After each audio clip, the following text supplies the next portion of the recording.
নমস্কার বন্ধুরা, আমাদের বাড়িতে এরকম কিছুটা চিকেন বেঁচে গেলে আমি এইসব নানা রকমের এক্সপেরিমেন্ট করি। আজকে যেমন খানিকটা মুসুর ডাল ধুয়ে নিলাম, এই কিছুটা চিকেন ছিল। এবার আমি এই একটু পেঁয়াজ, টমেটো, কাঁচা লঙ্কা এবং আদা রসুনের পেস্ট এগুলো রেডি করলাম। এবার কড়াইতে বেশ খানিকটা সর্ষের তেল দিয়ে ওর মধ্যে গোটা গরম মশলা আর কিছুটা জিরে ফোড়ন দিলাম। এবার ওর মধ্যে দুটো বড় সাইজের পেঁয়াজ কুচি করে রেখেছিলাম, সেটা অল্প নুন দিয়ে ভাজা ভাজা করতে হবে। ওর মধ্যে কুচনো কাঁচা লঙ্কাটাও দিয়ে দিলাম।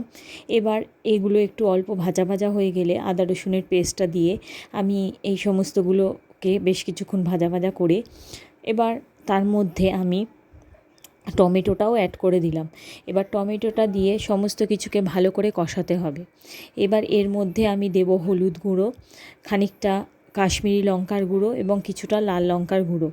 এই সমস্ত কিছু দিয়ে মশলাটা ভালো করে কষে তেল ছেড়ে এলে আমি এবার ওর মধ্যে ভিজানো ডালটা দিয়ে আবারও বেশ কিছুক্ষণ ডালের সাথে মশলাগুলোকে কষবো। এইবার বেশ কিছুক্ষণ কষানোর পরে আমি অনেকটা পরিমাণে জল দিয়েছি, কারণ ডালটা সিদ্ধ হতে জল লাগবে, দিয়ে ঢাকা দিয়ে রেখেছি।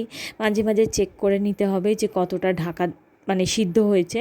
এবার ঢাকাটা খুলে অনেকটা সিদ্ধ হয়ে এলে আমি চিকেনটাকে দিয়ে ভালো করে মিক্স করে নিয়ে আবারও একবার ঢাকা দিয়ে রাখবো। এরকম মোটামুটি ঘন হয়ে এলে উপর থেকে কিছুটা ধনে পাতা কুচি এবং গরম মশলা দিয়ে আর একবার নাড়াচাড়া করে নিতে হবে। ব্যাস রেডি আমাদের টেস্টি মুসুর ডাল চিকেন। ট্রাই করবেন। ধন্যবাদ।